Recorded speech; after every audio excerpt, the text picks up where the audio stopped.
Good afternoon. We all recall defining moments and indelible associations. The Chicago Bulls and Michael Jordan, the PGA and Tiger Woods, the New England Patriots and Tom Brady, Apple Computers and Steve Jobs, and finally, the MUSC College of Pharmacy and Dr. Bill Golod. Today, we gather to honor and celebrate this remarkable pioneer and to pay tribute to his unsurpassed legacy of service to MUSC and to the College of Pharmacy. Behind this great man, we recognize and acknowledge Dr. Golod's lovely wife, Marcia, who has, along with her children, graciously and generously supported MUSC and the College of Pharmacy in unwavering devotion and dedication over these last 7 decades. Yes, 7 decades. The Golods moved to Charleston in 1958, where Dr. Golod joined the MUSC College of Pharmacy as an assistant professor. Through his ambition, energy, enthusiasm, and intellect, he rose rapidly through the ranks to the college deanship in 1965. At the remarkable age of only 32, the youngest dean in the country. In the early years, struggling to fill the classes, Dean Golod traveled throughout South Carolina, sharing his grand vision for the promising program and for the many exciting opportunities available for future pharmacists. His exuberance and conviction led to the steady growth and flourishing of the college. With untiring passion, Dean Golod laid the groundwork and the foundation for the MUSC College of Pharmacy to become a well-known and well-respected institution, locally, regionally, and nationally. Dean Golod represented the enduring face of the College of Pharmacy and captained the ship through daunting and challenging waters. I will ever be grateful to Dean Golod for believing in me and hiring me as a new residency fellowship graduate in 1991. Dr. Golod remained a wealth of knowledge, experience, expertise, and wisdom for me and for countless others preceding and following me during his nearly 3-decade-long term as dean, even quite importantly for 30 years following his official retirement in 1993. Although Dean Golod officially retired in 1993, he never really left us. His influence remained paramount. We counted on him to show up dressed in a business suit, walking down the hallway, and we look forward to seeing him. Always willing to make time or take time for the college in any way necessary, long after retiring, Dr. Golod continued to encourage our students, to mentor our faculty, to assist our staff, to contact alumni, and to direct development. Until just before his untimely passing, Dr. Golod continued to play a pivotal, integral, active, and vital part of the college. The College of Pharmacy would not be what it is today without Dr. Golod. As you will see in the slideshow that we have been showing, Renee Wallach is collecting images like those in the slideshow to assemble and create a commemorative book for the College of Pharmacy and for Dr. Golod's family. We also invited people to send comments or recollections of Dr. Golod. The comments you saw on the screen were excerpts from those submissions.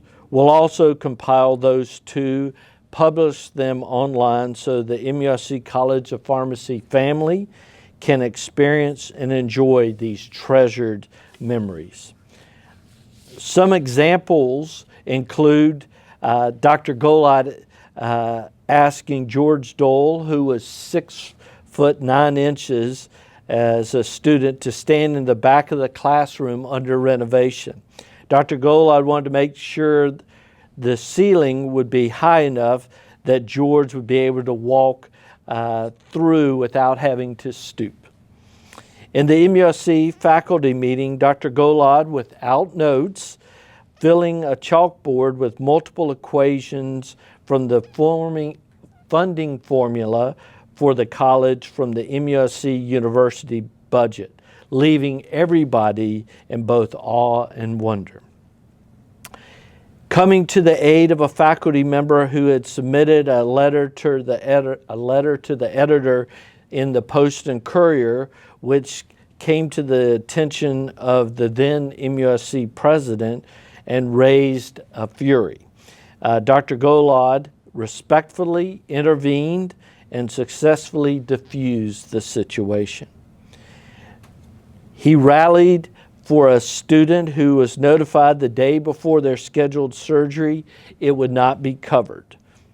Dr. Golod immediately picked up the phone, worked with MUSC, ultimately obtaining the insurance coverage for the surgery. There are countless stories running the gamut from the 1960s, 70s, 80s through Hurricane Hugo, which generated numerous heroic stories alone, even all the way up to the long-awaited, much-anticipated grand opening this last fall. Through it all, there's one clear impression. Dr. Golod cared about us, and he took care of us.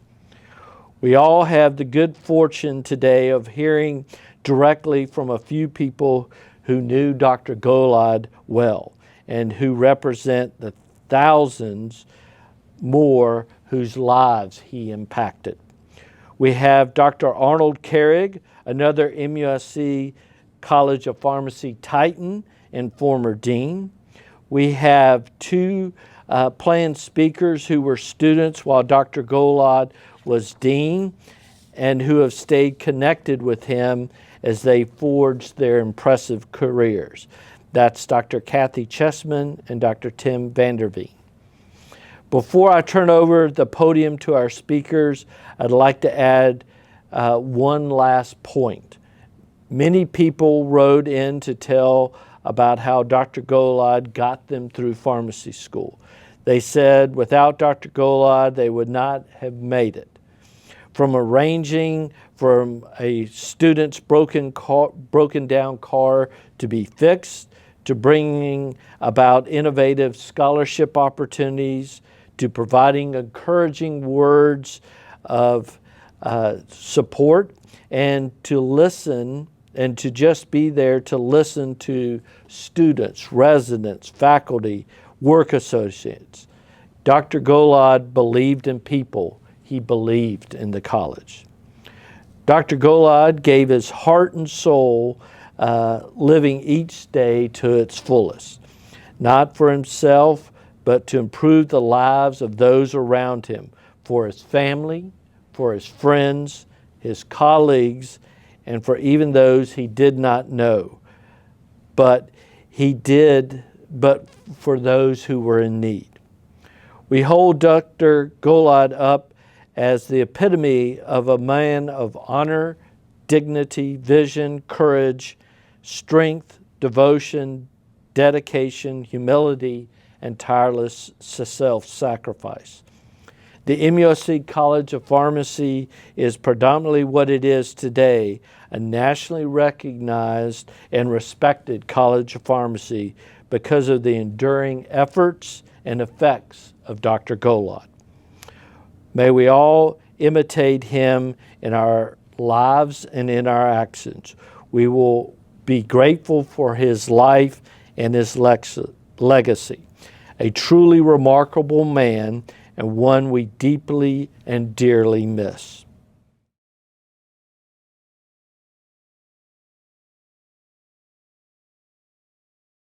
My father was born on the ship coming over from Russia, and I guess I would say he was the first generation, as my mother, of American citizens. Good afternoon, everyone. Thanks for being here to celebrate a wonderful man this afternoon. I was thinking of a few things that I could say because I did know Bill and Marcia for a very long time. I first came to pharmacy school here in 1981, finished my BS and my PharmD here, and then went away for a year, but then I came right back, and I've been here for the last 37 and a half years. So I had a lot of time to work with Dr. Golod, both as a student and as a faculty member. I think in the spirit of MUSC, I was going to put my interactions with him in two buckets. One was changing what's possible. So if you're not an MUSC person, that's our motto, changing what's possible. We hope for the best, always. And so when Dr. Golod first came, as has been mentioned previously, the pharmacy school wasn't that big. I've heard stories of how he went out and recruited people to be students at the College of Pharmacy. By the time I joined here as a BS student, I was pretty much told by my faculty member advisor at Presbyterian College that if I was going to pharmacy school, there was only one place to go, and that was MUSC, because they had a great pharmacy school and a great program, and that's where I needed to go. So I did. And then when I was looking at PharmD programs, they had built one of the best PharmD programs in the country. So in 1984, when I was looking at PharmD programs, the MUSC College of Pharmacy was ranked in the top 20, if not the top 15 in the country.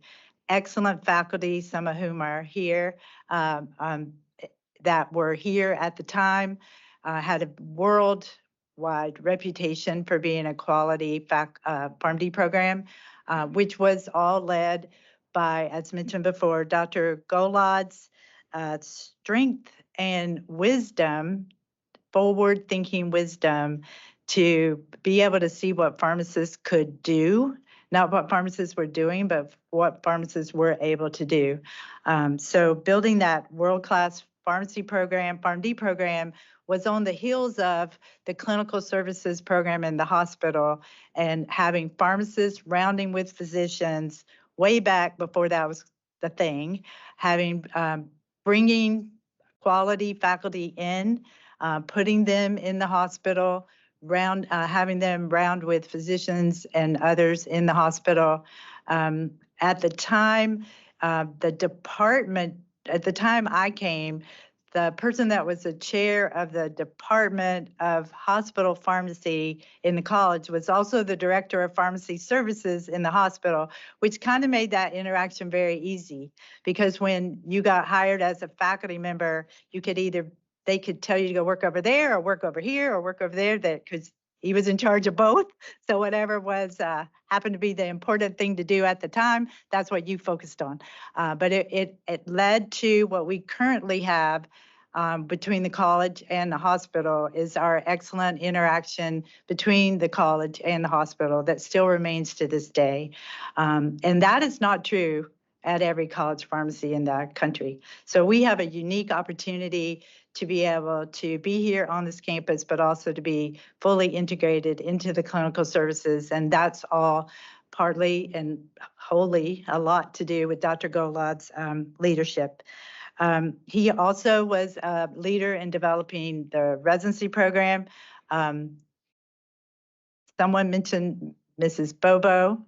A lot of us had Mrs. Bobo. She was the first resident at MUSC in 1959.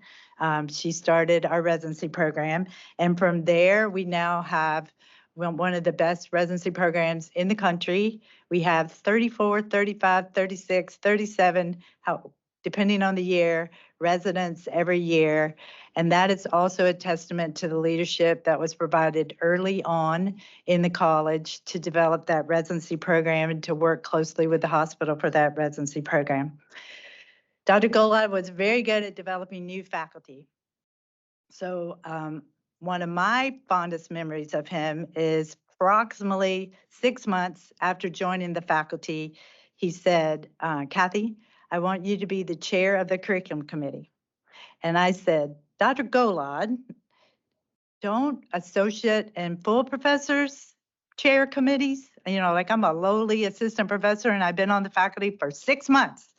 And he's like, no, no, no, you can do it. I got trust in you. I know you can do it. I'm going to put you in charge and you're going to lead the curriculum committee. And this is what I want you to do. This is what I want the curriculum committee to do. So he had that kind of trust. I know I was just talking to his son about the fact that he wasn't sure whether his dad ever fully understood what he did in his job in drug development. Sometimes you thought that maybe he didn't fully understand what you did in your job as a clinical pharmacist over in the Children's Hospital, but he trusted you to do it. So if he gave you a job, he trusted you to do it. If you didn't know how to do it, he helped you get through that process and teach you and brought the new faculty along. So he did a great job at faculty development and giving us opportunities to grow as faculty member. And I owe a lot to him in my career that I started out as that lowly assistant professor who got to chair the curriculum committee at a very young age to now being the chair of the department in the college. And a lot of my faculty development and training came from him. So the other bucket to put things in is the interprofessional practice and education. So that's another buzzword that is used in healthcare education and practice today is interprofessional interactions. But interprofessional interactions is not a new thing at MUSC. MUSC has been practicing in an interprofessional way, working with physicians, as I mentioned before, working with other healthcare professionals, working with our colleagues in the other colleges. Dr. Golod did a lot of collaborative work, bringing the College of Pharmacy within the scope of things that were going on in the medicine, dental school, and also College of Nursing to make us all aware of how important interprofessional practice was. So our curriculum, often some of our course coordinators were physicians. We had nurses coming in teaching us about things early on before interprofessional education became a buzzword. And that is also a lot to do with Dr. Golod's leadership. I do have to say that I know he was extremely thrilled when we moved into this new building because as a BS student in 1981 or 2, when he came in to talk to us, he promised us that we were getting a new building in the next 2 years. So I also was happy when that promise came to fruition and I got to move into a new building, although it was about 38 years after the promise that he made. But it wasn't his fault because it was one of those funded but not approved but not funded things that the state of South Carolina does that some of you might be aware of. We approved your building, but we're not going to give you any money for it. That's typical. And then my other, Dr. Golod, when he was the dean, was always very involved with us as students. So I remember all those back to school parties at the Jewish Community Center, and he was right there with us playing volleyball, doing all the things that and welcoming us all back to school. But he was just right there with us, joining in with all the activities. He was just a fun man to be around. And I know Dr. Carey talked about, watching when you were walking down the hall, if you were seeing him walking down the hall, you had to decide, and this was from the time I was a student till right before he passed, when he was still walking around the halls of the old College of Pharmacy, you had to do I have time to listen to a story? Or do I need to slip on down those stairs before he sees me coming? Because he would always have a good story to tell about something he had done the week before, about Marcia, about his son, about his family, about all kinds of stuff. I'm facetiously say I ran the other direction, but only if I was really busy, like if my pager went off 4 more times. But it was truly a delight to be around him. The College of Pharmacy owes him a debt that, could never be repaid in terms of where we are today compared to where he started way back in 1953, 59, 58. So thank you to his family, because I know that this college has been a big part of your life as well. And Marcia, I kind of miss all those when we would have all those fancy dinners we used to have and get to sit next to you two and talk. So thank you very much.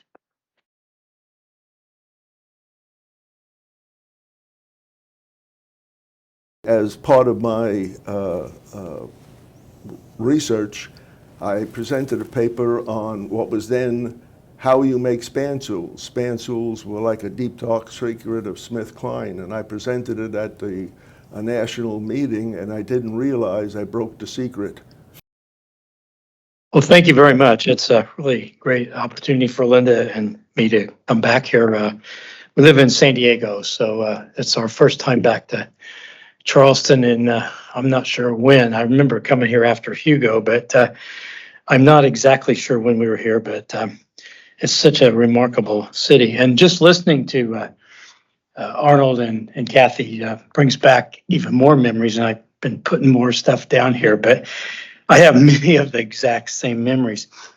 So a little bit about my situation. I met Dean Golod when I came here on an interview, and I had finished my BS in pharmacy at Purdue, and they had a master's with a non-thesis option to do a residency. So I spent 2 years getting my master's, and toward the end of my second year, I started sending out letters, and I never took typing. So I'm doing these 2-finger letters, and I knew they couldn't have any mistakes, and spent a lot of time sending out letters in response to ads for faculty. And I got all these rejection letters saying, I'm sorry, but we're looking for PharmDs. And having gone to Purdue and Big Ten schools did not believe in the PharmD program. There were no PharmD programs. They're out in California, Tennessee. There were a handful of places. And so I'm trying to figure out, okay, do I go to LaPorte, Indiana, and where the pharmacy is run by a couple of sisters of some whatever nuns, and try to take over there, or do what? And my resident Art Solomon and I were in residency together. Art said, "Well, why don't you go down to Charleston? You've never seen the Atlantic Ocean. You should go down there. It's kind of a neat old city, and at least they're going to bring you down there for an interview." So I come down. Well, good news is I met Dean Golod and also Dr. Max Ray, and I kind of explained my situation, and they were looking to build a clinical faculty, as Kathy talked about. I think we had drug information, and that was about it, or at the time. And they were going to hire, I believe it was 3 or 4 of us, or 3 or 4 people to be the beginning of the clinical faculty. And I don't know how it came up, but Dr. Golod said, well, if you come here, and this didn't take 30 some years, we're going to have a PharmD program, and you can be in the PharmD program in the first class. Really? Well, I have to give up my faculty position? No, you can be on the faculty. And so Linda and I had just gotten married. Our honeymoon was driving from Michigan to here. Brand new job, bringing a wife from Michigan who had never been in the South. It was quite a culture shock. And then soon after I get here, the PharmD program gets approved. My first recollection of my tuition invoice was for the FARMD program, not the PHRARMD. So I thought maybe they were confused with Clemson or something, that I'm getting an agricultural degree. But actually, it was a unique experience. I think I had to grow up a lot, because I'd be sitting in a faculty meeting and there's Arnold and the faculty, and then they start talking about student grades and stuff. Well, man, you got to be excused. We're talking about students now. And and also at the time, Dean Golod was basically building the clinical faculty and not the basic science faculty. And that was for both family practice, where he was a real visionary, as well as in the hospital. So shortly after I finished my program, Dr. Ray left, and Dean Golod gave me the opportunity to be in charge of the clinical pharmacy program in the hospital, which was an incredible experience that probably I wasn't really prepared for. But he was such a great mentor, and except that I'd have a list of 20 things, an appointment to see him. And with 10 minutes left, I say, "Excuse me, Dr. Golod, but we haven't talked about anything on my list yet," because it was like not necessarily a need to know, but I need you to know because this is what's on my mind, and so I'm going to tell you all about this stuff. So it's pretty amazing, and probably some things that I should not have been hearing about. But anyway, and I always was fascinated by the fact that he really knew every student. He knew all the attendings in the hospital. He knew a lot of the chief residents. I was at Purdue for 7 years, and I met the dean there on the day that I graduated with my master's. So such a difference, and always in his white coat with pharmacy, I think, had red, as I recall. Here, they were all embroidered with our names and College of Pharmacy. And you didn't want to have a meeting with him. I think it was 1 o'clock in the afternoon when that he went with Dr. Putney, and the whole group went over to the MUSC cafeteria for lunch. So you didn't want to have a meeting around that time. So because you knew he was going to break for lunch if you hadn't gotten to where you need to be. Let me look here. I had a couple of other things here. So he was quite the visionary, and the clinical pharmacy, as Kathy said, the clinical pharmacy was a really big part of the education of the students. Now, speaking of the new pharmacy school, in fact, I sent Dean Golod a note after I saw the pictures in the of the new pharmacy building, and that was October, September, or whatever, last year sometime. And I said, I have this memory that is related to the old pharmacy building. So I've got 4 or 5 pharmacy students up in what they call the gallery, and it was on the 5th floor looking down into one surgery suite on the 4th floor. And so the students had never seen surgery before, and some of you may know Dr. O'Brien. He was absolutely a crazy guy. He was an oncology surgeon. And the students were all watching, and Dr. O'Brien walks in. And how you boys doing? Oh, we're doing great, Dr. O'Brien. Everything's going well. Okay. He looks up and he sees me. And he goes crazy, absolutely screaming. And these students are like, whoa, what's going on? And he's intervening. That, I won't use the expletives that he was using. Dean of your pharmacy school, he took over my cancer clinic. And that was the day that I guess they told Dr. O'Brien that he was no longer going to have the cancer clinic, which you mentioned, Arnold, that was part of the building, I guess. And these poor students were just backing up. And so I think I knew about that before anybody else in the College of Pharmacy knew, because Dr. O'Brien was just absolutely beside himself. So, but, and then from my own career, Dean Golod called me up one day and he said, "Hey, I just gave an office and a lab to a doctor who's really very well known in the area of nutrition." And I had developed a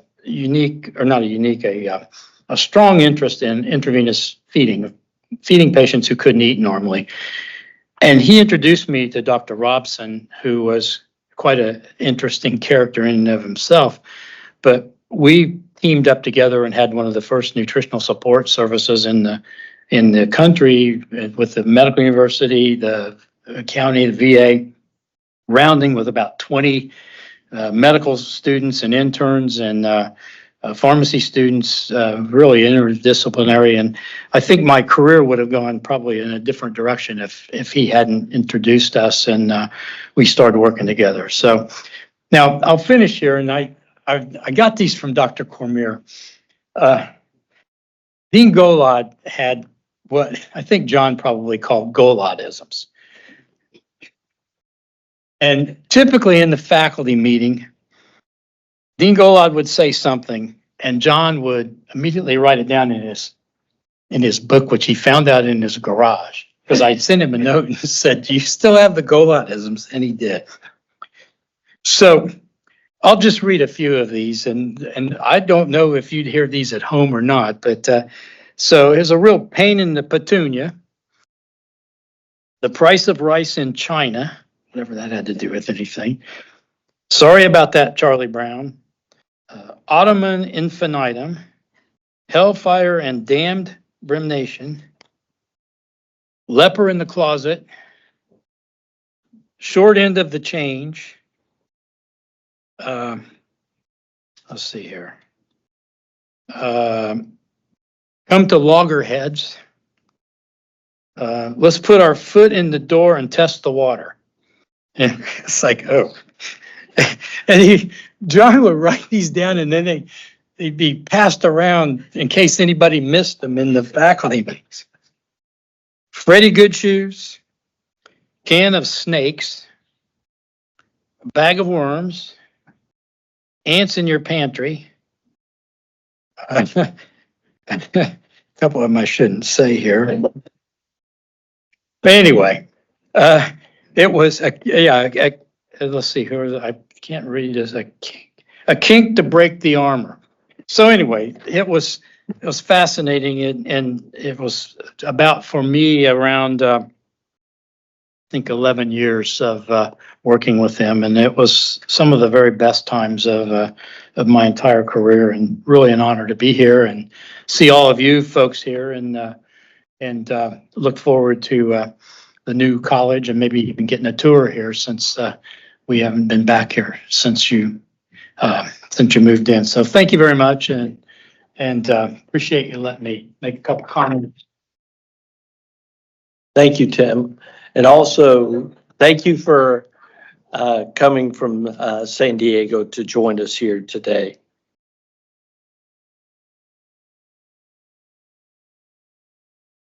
I worked with him, took the coursework, and then had a research project on absorption, distribution, and elimination of drugs, which was the beginning of this whole field, which we now call pharmacokinetics.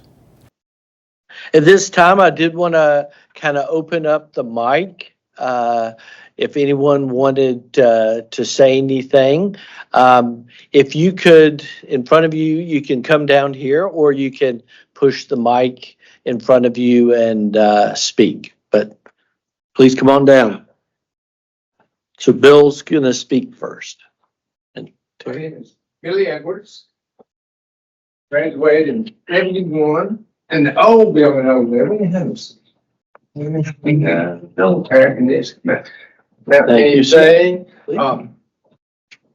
Fred, we graduated in 71. What a year, wasn't it? We had 14 students that graduated in 71. We had a few that graduated the year after, but it was quite a journey. I'm gonna tell you that right now. That's for sure. And you talk about Dean Golod. I apologize. I appreciate you keeping the vision of Dr. Golod alive. That's for sure. He gave me that vision. I was a senior in high school. You're talking about Golod recruiting students to come here. Well, I was a senior in high school. He came to our chemistry class, and he talked about pharmacy. All you people taking chemistry ought to be pretty good, making all A's, I'm sure. And and so that got me thinking about going to school, what my career would be. So when I signed up to go to Clemson, I signed up for pre-pharmacy. And in my second year of pre-pharmacy, you had to come and have an interview with Dr. Golod or the School of Pharmacy in Columbia. And so I figured, well, I'm at Clemson. My blood runs orange, man. I'm sorry. It runs orange real big. And so I said, well, I'm going to go talk to Dr. Golod first. So I came down. He gave me his visionary of what the school would be. I said, man, I don't know, this is sort of an old building. I had to meet him at 8 o'clock in the morning on a Saturday in the pharmacy dispensary at the hospital. He did all kinds of things, okay? And I got here early because I had to drive in from the upper state, the foothills. And there was a parking lot in front of the old pharmacy building. I call it the old pharmacy building. I don't know what y'all call it. But there was a parking lot there. And I pulled in. It was about 6 o'clock. Sort of laid there and took a little nap, and it hit about 8 o'clock. So I had to go find the dispensary. And so we sat down and started talking. And he told me about his vision of pharmacy and what it would be like. And it was very interesting what he said. And so I looked at him. I said, well, I don't know. I got to go do another interview in Columbia. He said, Billy, you're from Clemson. Do you really want to go to Columbia? I said, well, you hit it right on the spot. So he recruited me from Clemson to come down here, and I haven't regretted a minute of it. That's for sure. Most definitely. But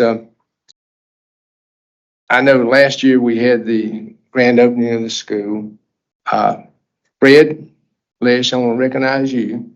He sent out a letter in January requesting, said, we need to do a funding for Dr. Golod to an endowment.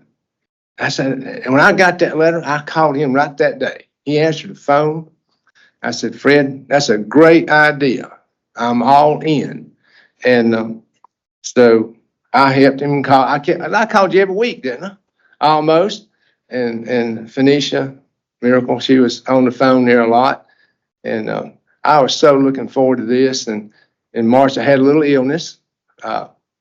Couldn't come. My immune system was down a little bit, but I'm fine now. But I missed it. But they sent me a video of the inauguration and Fred doing endowment with Dr. Golod there and him talking about what all they had accomplished here. I want to say a top 10 school, that's for sure. So, Fred, I appreciate what you did wholeheartedly. And, to keep this endowment going, when you get that little card in the mail, we'll get one.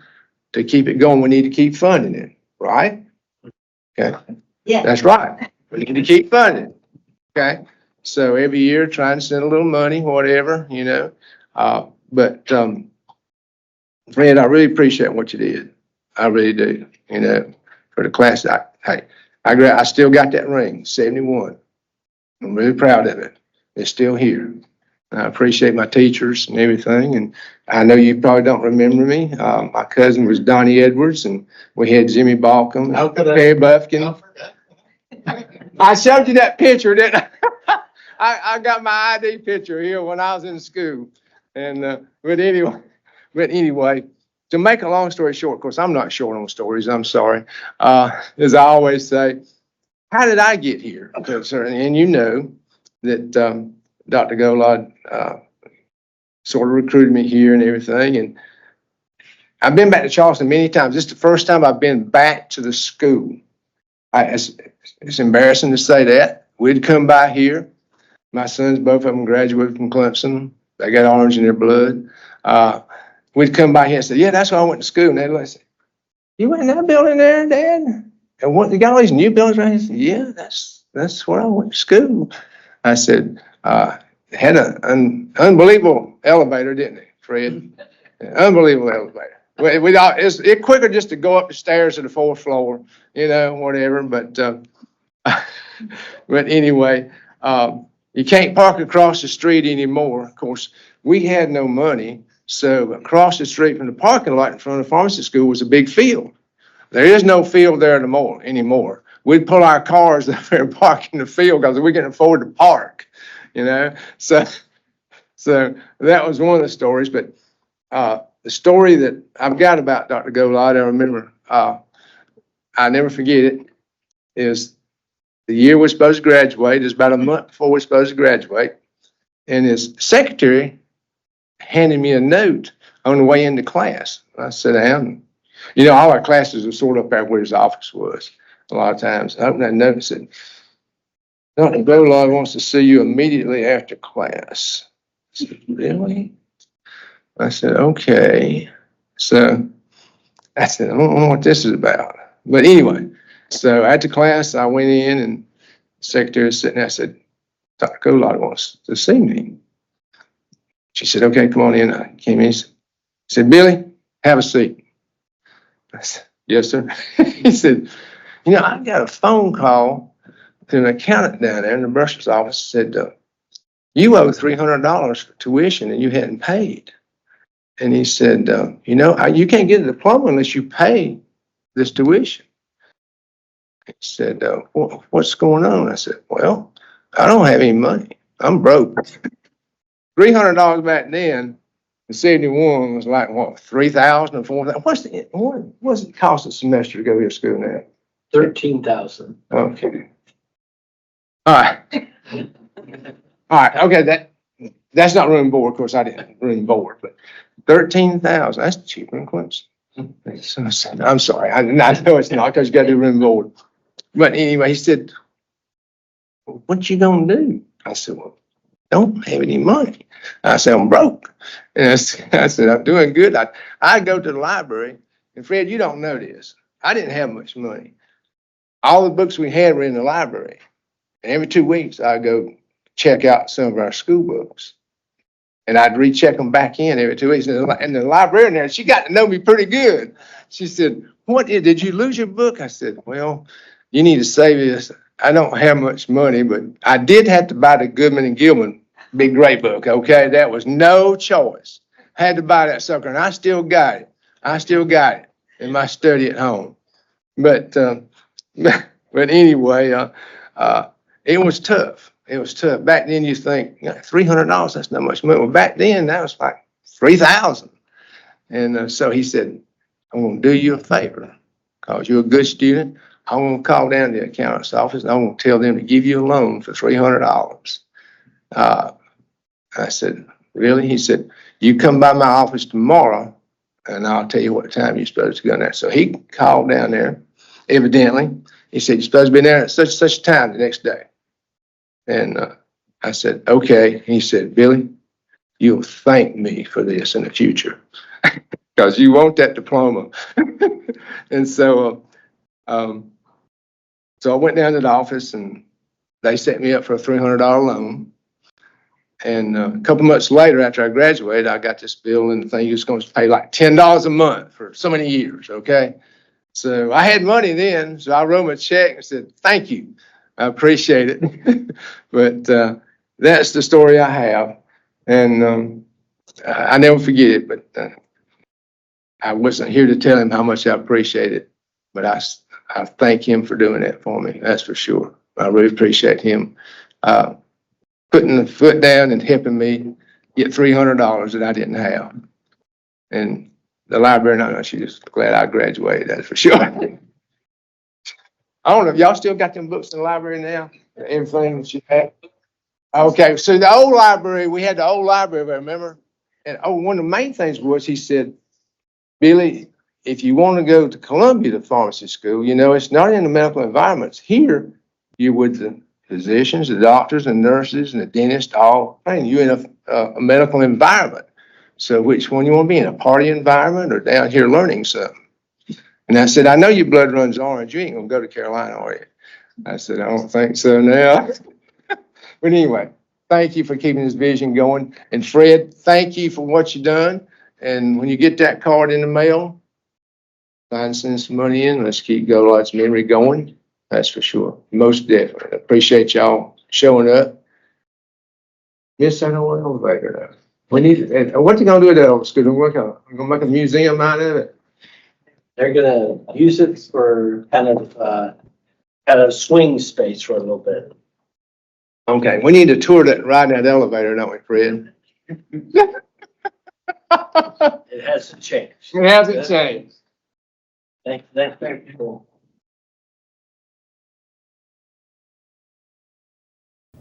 I met with, 1961, I met with Fritz Hollings, who was then the governor, and I said, this purchasing system we have is costing us money. Not only do they add an expense onto when we send an order out, but they've never taken a discount at all at any time. And he said, well, what was the discount? I said, 2% if you pay in 10 days, and 2% on $45 million worth of drugs being purchased is more than a nickel and dime. And the very next Monday, the pharmacy was eliminated from the state purchasing system. Hello, everyone. I'm Terry Blackman. I graduated here in 1980 with a BS in pharmacy. And I remember well, first time I met Dean Golod. He's been referred to as Dr. Golod, but he's always been Dean Golod to me. So I will continue to refer to him as Dean Golod. He made quite an impression on me when I first met him, because I was, a young kid, came out of a rural South Carolina, 2 years at Francis Marion, and here I am at the medical university, and I meet Dean Golod. He made an impression on me then. I didn't know why, but now I do. Had a chance to serve with him, or kind of side by side with him, because I've had some opportunities since I graduated to be involved in different capacities here. I guess I always had trouble saying no. They ask me to do things, and I don't have it in my heart to say no. So I was asked to chair the building leadership committee for this building. And, I said, you got the wrong number. Actually, that's kind of what I said. I think you got the wrong number. They said, no, this is Terry, right? I said, yeah, you got the wrong number. And then I found out that, Mike Heath chaired it before me. So I said, good, Mike Heath is strong. He was great leadership, had this thing really, pushing forward. It was going well. I said, there's enough momentum that I think, they can put my name down on the paper as chairman. And I found out too, the big reason that I said yes was I found out that Dean Golod, this was part of his vision. This was part of his dream. Part of his passion was for this building to happen. And I thought that, it just can't fail. Even if I am chairman, it just can't fail. So I decided, that, yeah, I would say yeah. And they put my name on the paper as chairman, and of course the rest is history. But, it's not the people like me who I'm going to say not really half-heartedly, but just agreed to have your name down as chairman. But it's the people behind the scenes, like Dean Golod, that wanted this building to be a dream, the type of man that he was, the visionary man that he was. It was mentioned earlier that this school would not be the same had it not been for Dean Golod. I would take that one step further, and I would say pharmacy in our world today would not be the same if we had been minus Dean Golod. He was that big of a man, that big of an influence on the world.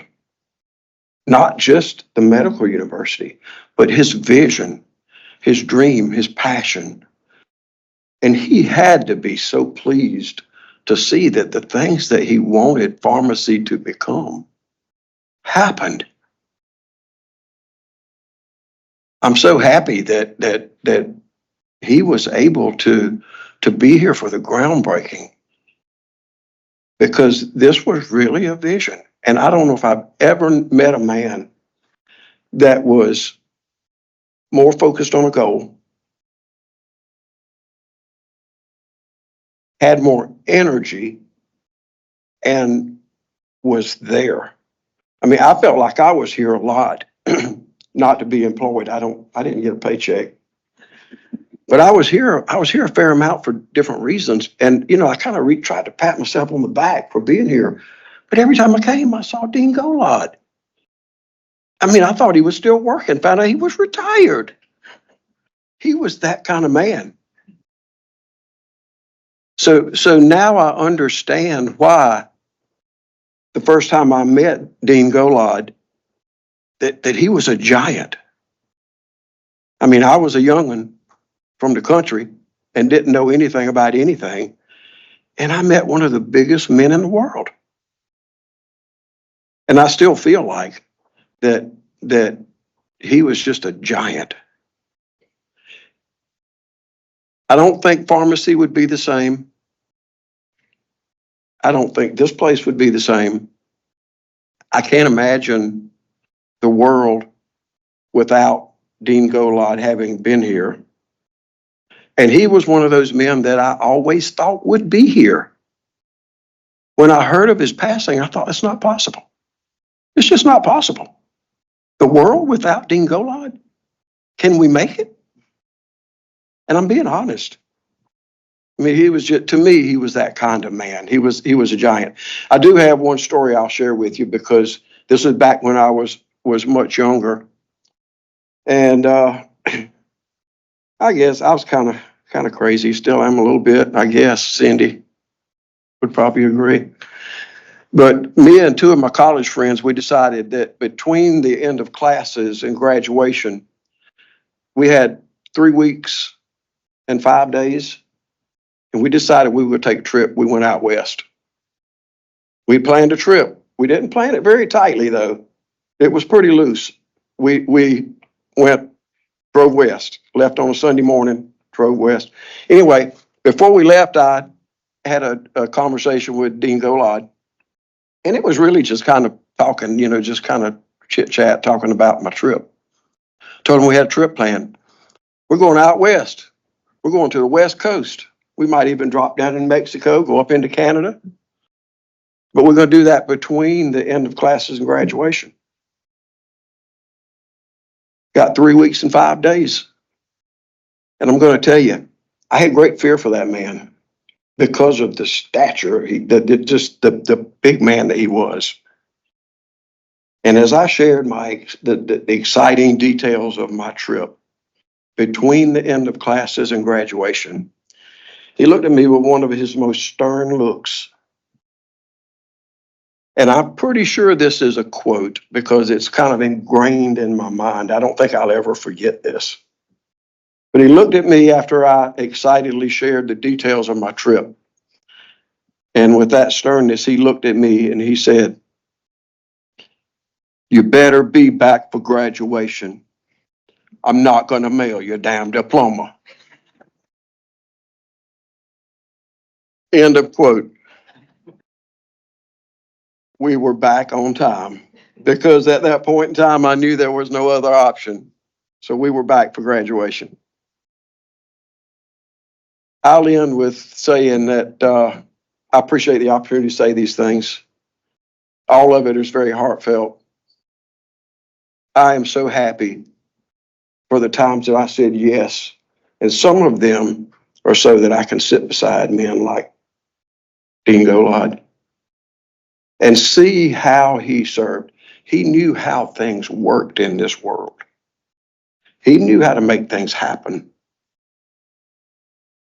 And I would be willing to say, I'm not real certain about this building minus Dean Golod. Nothing against anybody else who pushed for it, because I pushed for it. I think he was pretty instrumental in us being where we are today. Thank y'all for the opportunity to talk, and thank you to the family for sharing that great man with all of us.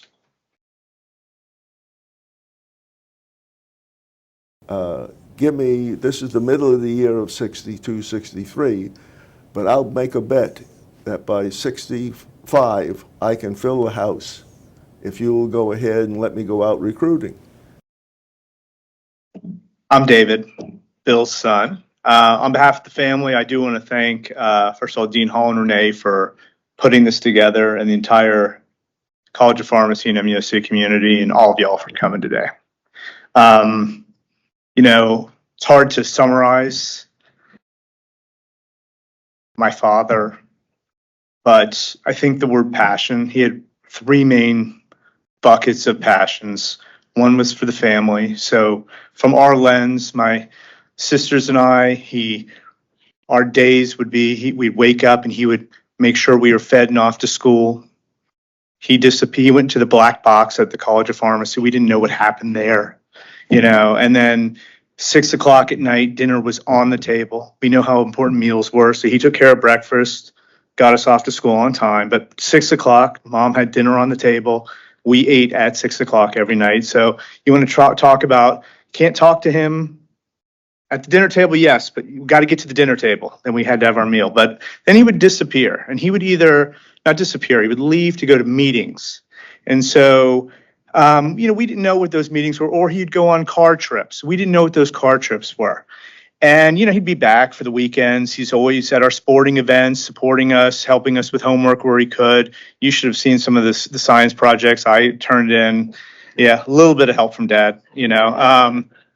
But how they let a middle schooler light a cigarette to show the damage that tobacco does, it never would have been allowed today. But anyway, I digress about that. But as a child of Dean Golod, he brought us up very similarly to, I imagine, how he taught the students. I mean, everything was a life lesson, but we felt very supportive, and very much like all the students that he taught, you know, you felt that he was always there to support you in any way, shape, or form, be it in the classroom or personally, or as Billy said, if you know, he wanted to get you through.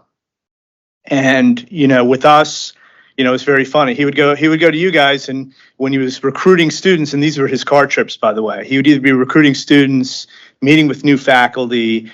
You know, we didn't know what that was all about, but hearing the stories, we now fully understand. He really wanted to make the College of Pharmacy what it is today, and back then it was heavy on the recruiting and creating an environment.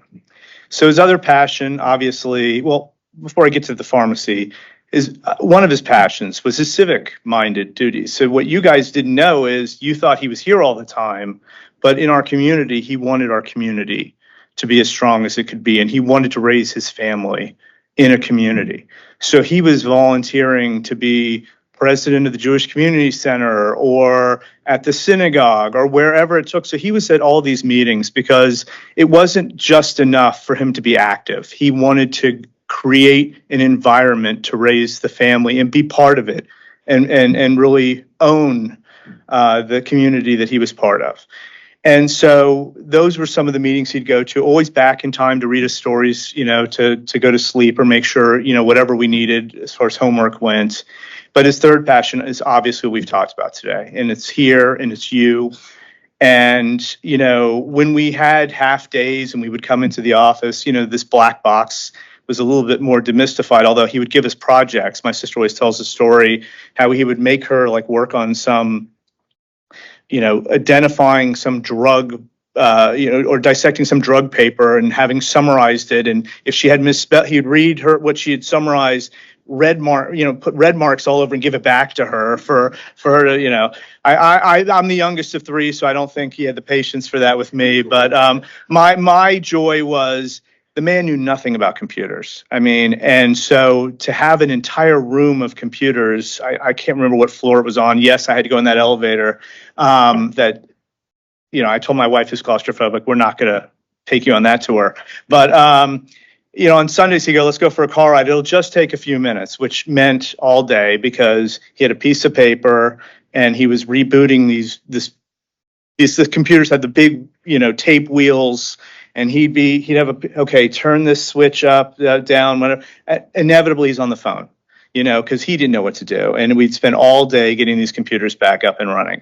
But that was really, the passion that he had. And so I want to thank all of you for sharing your stories, because it sort of is everything from our lens of the family, and not knowing the interaction that you had with the faculty and the students, and to hearing from you and knowing that that's about right. From our, that's how we remember him as well. But it's important today, and the reason we all came together is his legacy. And, we're in this new building, and, one of the reasons he retired at age 60 was to pass the baton. He had a vision. He got to where he felt the vision was, and he felt that he needed to pass the baton. And the reason he was here for the 30 years after he retired was he knew that it was going to take a lot of resources to support the people that he passed the baton to. And so I feel that whether he's here physically today or not, it is our job to support his memory and legacy by providing whatever resource we can to continue the vision of those that the baton has been passed to. And that'll be a true tribute to his memory. So I just want to thank you all. The pharmacist should ask, are these the only medications you are presently taking? And the reason is a very strong reason, because it seems that some people think that medications are like peanuts. You can go to this store one day, they got a better deal over here, give it over here the next. It isn't the way. Medications have to fit into a pattern of what you're taking and what your health needs are. I would also like to echo our thanks to Fred Lesh. Thank you, Fred. Fred, could you stand up for a second? One word. Sure. But Fred, as his classmates mentioned, did a lot of hard work to help fully endow the Golod Scholarship, and we're just so thankful for that. Fred? Not to create a problem with the agenda, but I had Renee had asked, did I want to speak? And I said, let's let everyone else speak to me, because it was such a great event at the opening of our new building. I must say to you, as Dean Golod's son, he was really a father to all of us. And thanks for letting us share with you the same feelings that you have for your father. On this basketball team that these names are listed, Robbie, we know that the John Freddy was a good basketball player. I also had an opportunity to walk on with Dean Smith at Chapel Hill. Got this letter and said that some of his scouting teams had been to see me to play. So I was going to Chapel Hill. During my application process, I decided, well, I got grandparents in Camden. I got cousins who live in cotton country, South Carolina. And if you go to Charleston, that's like, man, you're a guru. In the state of South Carolina, if you're looking for health care, go to Charleston. So anyway, my father and I crossed the rickety bridge that we all remember, Dr. Carey. Coming into Charleston for my interview, met with Dean Golod. He said to me, I'm the man to make the final decision here. And by the way, do you have another recommendation for one of your professors? And I had one in my pocket, and so I laid that on him. He opened it and read it. And for the sake of me, I had not steamed it to read the recommendations. That's the truth. That's the truth. So anyway, make a long story short, he accepted me that day. And my father said to him, y'all play basketball down here? And Dean Golod said, well, it's in my vision. It's in my vision. So when you see Jimmy Bell, he just happened to be the quarterback for Clemson. Remember Jimmy Bell? I got to play with Jimmy Bell. Also, there was another guy, his name's not on here, named Hank Martin. He was the point guard at the University of South Carolina. Then John Frady and a couple other guys. and myself. So I got to come and play basketball and participate in Dean Golod's vision of a YMCA basketball team. And we were pretty good, pretty good. The point I want to make is Dean Golod was a personable fellow. I go home and build a drugstore and become a pharmacy director of a hospital across the street, a 60-bed acute care hospital, deep in debt. You understand? I was raised on a farm, cultivated corn and soybeans. My father's requirement and my mother's requirement was to go to college. One way or the other, you're going to go to college. And my dad, who followed construction, who hung these big, sat in this big crane, hung all this iron, especially in Georgetown, he said to me, "It's only one requirement that I want to make a recommendation for you to do. You need an inside job. Don't be outside in the weather. You need an inside job. And you want the building to be air conditioned." Now, he's telling me that as we're on the way to Walgreens to get a prescription filled from my mother in Wilmington, North Carolina. So I'm an out-of-state kind of guy, okay? Out-of-state, Billy, the fees for out-of-state. Best dollar I ever spent. So anyway, so we're filling the prescription, take the prescription to this pharmacist who's in the back. It's going to be real short, I promise. And we're filling the prescription in the back. I give it to her, prescription from my mother. And my father says, "This is 90-degree weather in Wilmington in July, maybe probably touching 100. And I'm thankful I was not on the tractor. Dad had said to me, "Oh, well, I've been gone all week. Let's go to Wilmington and we'll be together as a family." So anyway, we go to Walgreens, turn in the prescription, and Dad says, "Let's have some ice cream at the soda fountain." So I'm sitting there with my dad on the stool. Oh, there was one other requirement that my dad had. I needed a job to wear a tie. So I had to be inside, had to have an air-conditioned building, and I had to wear a tie. That's the three recommendations he wanted me to pursue in college. So anyway, so we're sitting there on the bar stools having this ice cream, and with John Brown, I was saying, "God, it's nice in here." And my dad said, "Look at the guy who you turn in the prescription and describe what you see to me." I said, "Well, number one, we're in an air-conditioned building. Number two, he's got a white jacket on. And number three, he's got a tie on." To that day, I walked out of that Walgreens pharmacy and was going to apply to pharmacy school. I was a junior in high school. A junior in high school. So I come to Charleston for my interview. There was one Dean Golod would come to our senior class and he would speak certain things. You got to remember, in 71, we'd been through the racial issues. You understand what I mean by that? We had landed on the moon. We were in war with Vietnam, in the Vietnam War. And you either stayed in school or went Vietnam War. So I wanted to stay in school.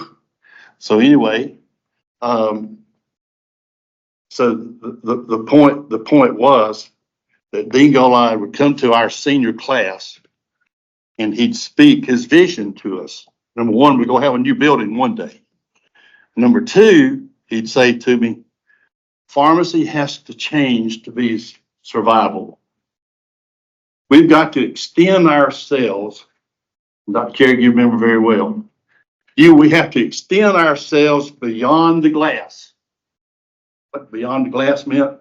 Refco, those times, and I opened the third Refco in the state of South Carolina, west of the Ashland. A 10,000 square foot building, filling about 250 prescriptions a day with an electric typewriter. Okay, so he said, "You got to extend yourself beyond the glass. I'm going to prepare you so you can counsel your patients. Counsel your patients." That's where clinical pharmacy was originated. Why it was originated. Counsel physicians and counsel patients. There's not a prescription. Do the math. This is 24. I graduated in 71. I've been at it a while. There's not a prescription that I've ever filled that I haven't heard Dean Golod's words. Spend some time with your customer, extend yourself beyond the glass. In other words, just don't count out 20 tablets and put a label on it. Share your knowledge that I'm going to give you. So I go home, worked here in South Carolina, worked at St. Francis Hospital. So anyway, I passed my boards, come home, come back to Dean Golod's office after I had passed my South Carolina boards, and I'd been all the way to Spartanburg looking for a job. Okay, hadn't got one yet. Had some promises, but hadn't got the job. Walked back into Dean Golod's office. He said to me, you got a job yet? I said, no, not yet. Not a commitment. I got some promises. He said, well, I just hung up on the phone for the pharmacy director at St. Francis Hospital. Just happens to be a personal friend of mine. I'm going to call her and tell her you're coming over. I said, really? You're going to call her and I'm going to have an interview with her right now? He said, don't be late, man. Crank the car up and go over there.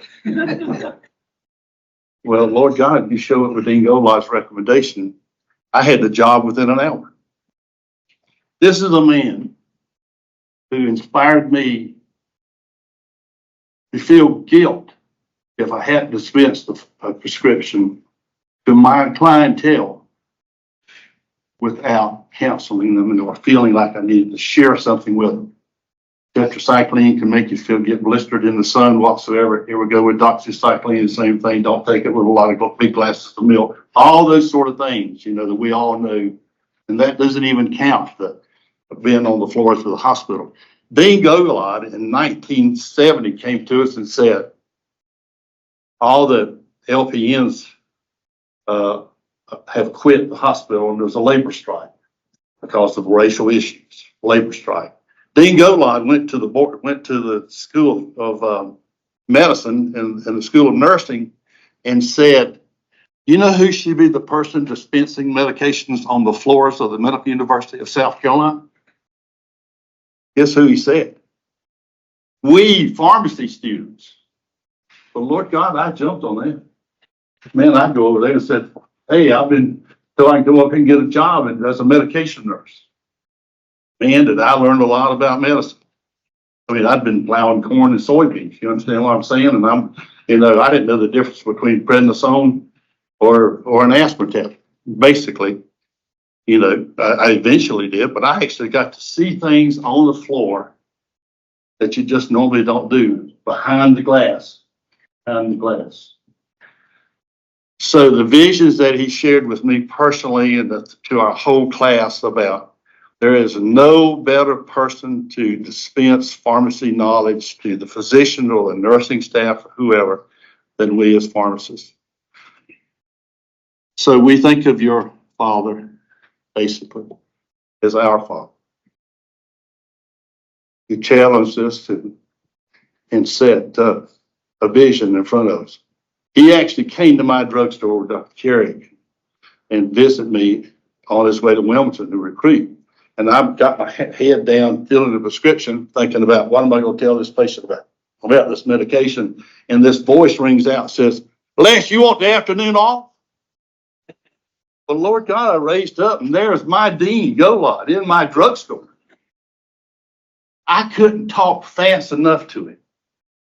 Come, let me show you what has happened to me. I got a building here with my name on it that says Fred Lesh, RPH. That trip that he stopped at my, how do you pay back a man like that? Which is what we're trying to do here today.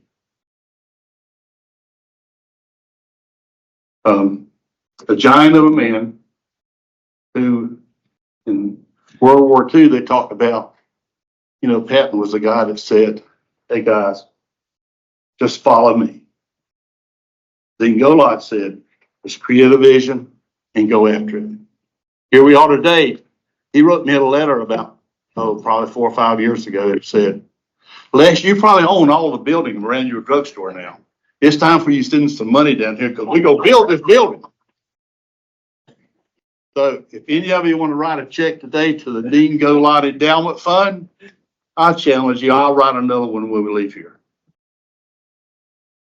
You hear what I'm saying? He was and is a legend, and what an honor it was to know your father.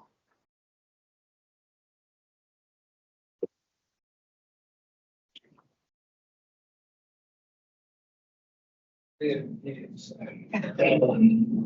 talked about. Yeah, no, exactly.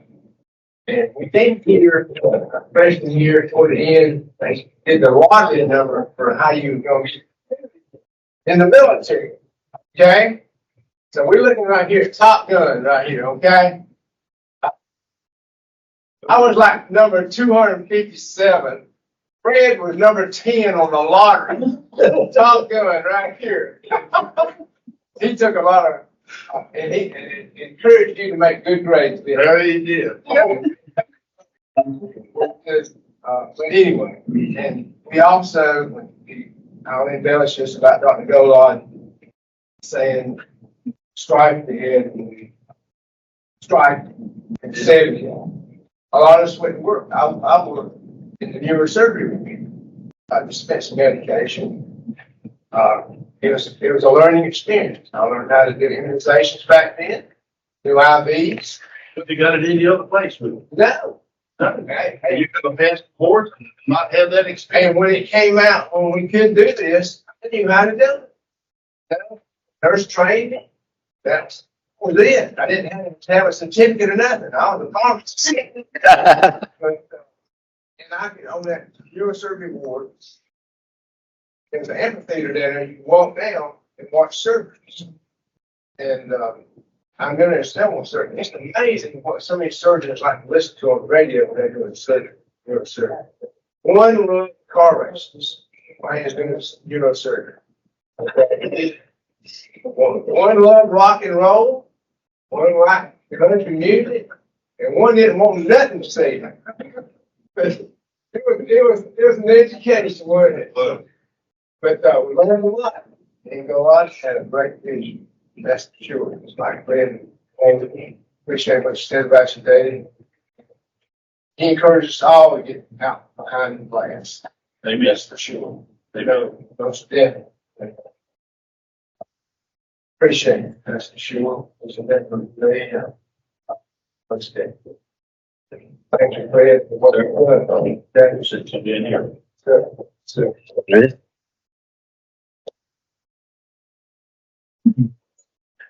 As we close this celebration of Dr. Golod's life, let us carry forward his legacy with reverence and resolve. Dr. Golod's unwavering dedication to the field of pharmacy education has left an indelible mark on countless lives, shaping not only the minds of future pharmacists, but also the landscape of healthcare itself. As we reflect on his remarkable contributions and countless lives that he touched, let us remember Dr. Golod for his passion, his wisdom, and his unyielding commitment to excellence. May his memory serve as a beacon of inspiration to us all, guiding us as we continue the important work he began. Though he may no longer walk among us, the impact of Dr. Golod's legacy will endure for generations to come. Let us honor his memory by continuing to strive for excellence, embodying the values he held dear, and making our own contributions to the advancement of pharmacy education and healthcare. In this time of remembrance, may we also find comfort in the knowledge that Dr. Golod's spirit continues to live in the hearts and minds of all of those that he inspired. As we carry forward his legacy, let us do so with gratitude for the privilege of having known him, with a renewed commitment to honoring his memory in all that we do. Dr. Golod's legacy will forever be cherished and his impact will never be forgotten. And in the words of George Dole that scroll through here, let us remember, God bless Dr. Golod.